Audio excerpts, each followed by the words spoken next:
میں جب یونیورسٹی میں تھا تو میں بھی اس بات کو بہت فیل کرتا تھا کہ یار ایک طرف میری شادی پیرنٹس نہیں مان رہے جلدی میں کہ جلدی کر دیں ٹھیک ہے، دوسری طرف یہ کس آگ میں مجھے بھیج دیا ہے. کہ دو طرح کی باتیں ہوتی ہیں. مثال کے طور پہ جب گھر میں آپ کسی کی دعوت کرتے ہیں اور بہت سارے کزنز جمع ہوتے ہیں، ٹھیک ہے، اب کزنز میں بہت سارے لوگ جو ہیں آپ کے، مثال کے طور پہ کچھ محرمز ہیں اور کچھ نامحرم ہیں آپ کی فیملی میں. جب سب لوگ اکٹھے ہیں تو باتیں مختلف طرح کی ہو سکتی ہیں. ایک بات ہے کہ آپ کسی نان محرم سے، اپنے رشتہ دار سے، اپوزٹ جینڈر سے کسی دنیاوی مسئلے پہ بات کریں. فار ایگزامپل ہوم اسکولنگ پہ بات کریں کہ ہوم اسکولنگ میں یہ ایشوز ہیں، آپ کا یہ پرسپیکٹیو ہے، میرا یہ پرسپیکٹیو ہے، وغیرہ وغیرہ. اس طرح کے بے شمار ورلڈلی سبجیکٹس ہیں. یہ ایک ڈفرینٹ ٹاپک ہے، اس پہ بات کرنے میں کوئی مذائقہ اس طرح سے نہیں ہے. اسپیشلی سب بیٹھے ہوئے ہیں، سب بیٹھے ہوئے ہیں اور آپ ایک پروفیشنل. لیکن جب بات ذات پہ آتی ہے نا تو تب تھوڑی سی چیز مختلف ہوتی ہے کہ آپ مجھے انیزی لگ رہی ہیں، آپ تھوڑا صحیح ہو کے بیٹھ جائیں، آپ یہاں آ جائیں، آپ تھوڑا سا اور لیں نا، آپ تھوڑا یہ کر لے وہ کر لے. یو نو ہم نے سبجیکٹ کو چینج کیا ہے کسی ورلڈلی ٹاپک سے ٹورڈز ذات. یہ بہت مائنیوٹ سا ڈفرینس ہے، لیکن میں نے دیکھا ہے کہ یہ ایک اسٹیپ اہیڈ ہے ٹورڈز بے تکلف. برو کافی چیزیں آ جاتی ہیں اس میں. دیکھیں نا کہ جونیئر سیکشن سے ہی یعنی کافی پیرنٹس بتاتے ہیں کہ جو ٹیچرز ہیں، I'm not pin pointing on any school، وہ کہتے ہیں کہ جی جو بچہ ہے اس کو بچی کے ساتھ بٹھایا جائے تاکہ وہ ایک بیریئر ہے نا، وہ کانفیڈنس، وہ کانفیڈنس بلڈ ہو اور وہ بیریئر ختم ہو. اوکے، ان کا اپنا پرسپیکٹیو ہے.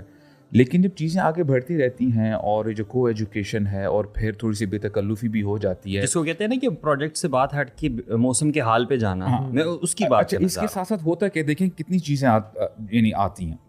بچوں کے پاس موبائلز بھی ہیں، وہی اب جب ٹین ایج میں جائیں گے اس کے بعد آپ جو دیکھتے ہو صبح سے لے کر شام تک، چاہے وہ ڈراماز ہیں، موویز ہیں، جو کچھ بھی ہے، جو کچھ اویلیبل ہے انٹرنیٹ میں ہمیں پتہ ہے.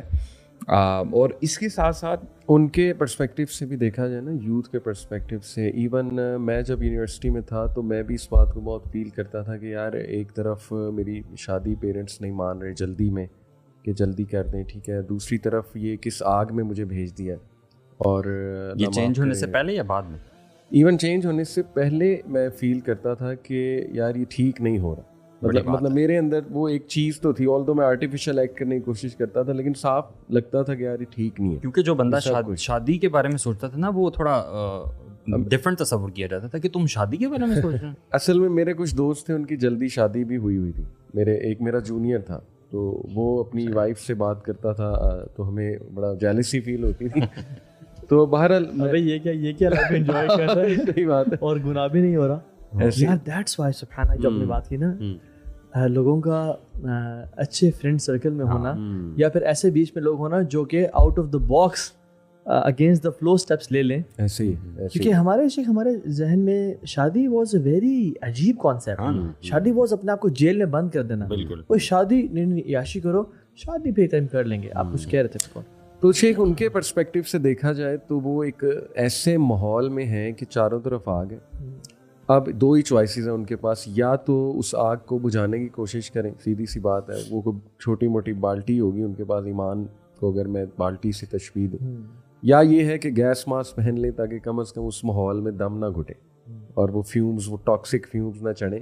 اس کے علاوہ کیا کر سکتی ہے آپ مجھے خود بتائیں، کیونکہ چاروں طرف جو ہے نا وہ آگ ہے.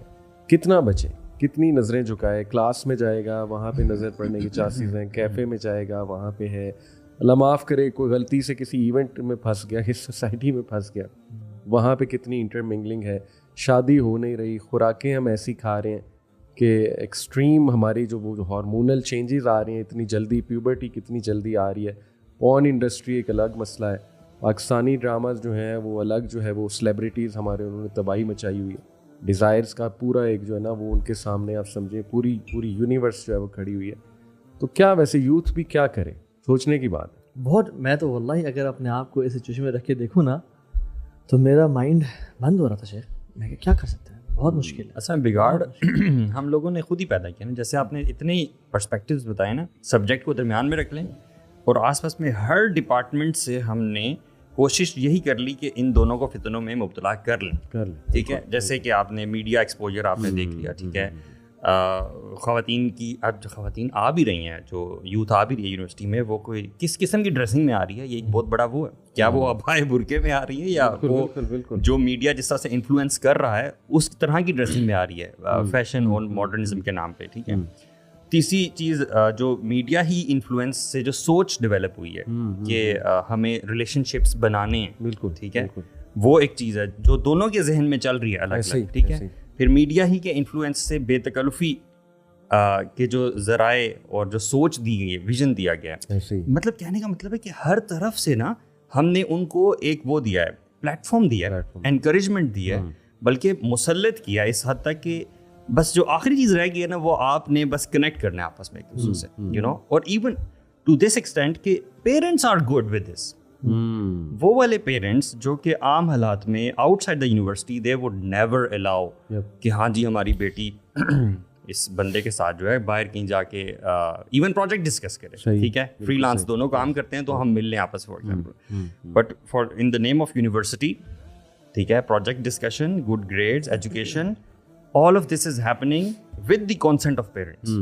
تو میں آپ دونوں جب بات کرتے ہیں نا, یعنی I am thinking right now کیسے یار پھر, اینڈ آنیسٹلی مائی مائنڈ باگلڈ کہ یار واقعی میں یار اتنے فتنے, اور پھر ایسے بھی نہیں ہے کہ لڑکا لڑکی نہیں چاہ رہے اور ہر کوئی پش کر رہا ہے, دے آر آلسو اینٹیسپیٹنگ, اور فیسینیشنز ہیں اور ایک فینٹیسیز کا ایک پورا سمندر ہے, موویز, سیزنز, جو چیزیں ہم دیکھ رہے ہیں کسی طرح سے مل جائے. برو میں سوچا تھا کیسے یار, کیسے برو, واریر مینٹیلٹی کے علاوہ بندہ نا پھر اسے بچ ہی نہیں سکتا. جو بندہ, اور واریر مینٹیلٹی کیسے پیدا ہوگی اس کے اندر, تھرو علم, through connecting to a value system جو کہ اس کو ہر چین سے آزاد کر دے. جیسے وہ ربیعہ بن عامر گئے تھے نا رستم کے پاس, اس نے کہا تھا یعنی سبحان اللہ یار کیا ایٹیٹیوڈ تھا ان صحابی کا, گھوڑے پہ شارٹ ہائٹ والا ہارس تھا, چلتے گئے ہیں اور کارپیٹ کے اوپر گھوڑے نے پاؤں رکھے, ان کی جو کارپیٹ جہاں پہ لوگ چلا کرتے تھے, اور اترے اور چیرتے ہوئے گئے, اور لوگوں نے کارٹ سے کہا تلوار دے دو, انہوں نے کہا تم نے مجھے بلایا, میں خود سے نہیں چل کے آیا, I will not give my sword, if you want my sword I am going back. انہوں نے کہا, رستم نے کہا نہیں نہ لو ان کی سورڈ. کیوں آئے ہو؟ کہتے ہیں کہ لنخرج العباد بالعبادت العباد الى عبادت رب العباد, ہم لوگوں کو نا لوگوں کی غلامی سے نکال کے ایک رب کی غلامی میں ڈالنے کے لیے آئے ہیں. سو تھوڑا سا یہ دینی کانسیپٹ ہو گیا, میں ذرا اس کو واپس یوتھ پلاتے ہوئے کہ یار ایک یوتھ, ایک ینگسٹر جو یونیورسٹی میں ہے, کیسے وہ اس سارے فتنے اور آگ سے بچ پائے گا. مجھے تو صرف جو ایک چیز سمجھ میں آ رہی تھی نا وہ کہ وہ یا تو اتنا لیکچرز اور پوڈ کا ایسے سنے اور وہ اپنی وہی سپیریئر سائیکالوجی بنائے کہ وہ ان سب کو نا نیچ سمجھے, ان سب چھوٹی موٹی ریلیشن شپس کو, زنا کو, کہ یار یہ میرے اسٹینڈرڈ کی چیزیں نہیں ہیں. سب سے پہلی چیز تو یہ کہ ان کو نا ایکسکیوز نہ سمجھے اپنے لیے. آپ سمجھ رہے ہیں, یہ ساری چیزیں جو مسلط ہوئی ہیں نا, ان کو یہ نہ سمجھے کہ چونکہ آپ یہ چیزیں ہو گئی ہیں نا اور میرے لیے اتنا مشکل ہے, تو it's an excuse for me کہ ہاں میں کر سکتا ہوں. یہ سب سے پہلی چیز ہے.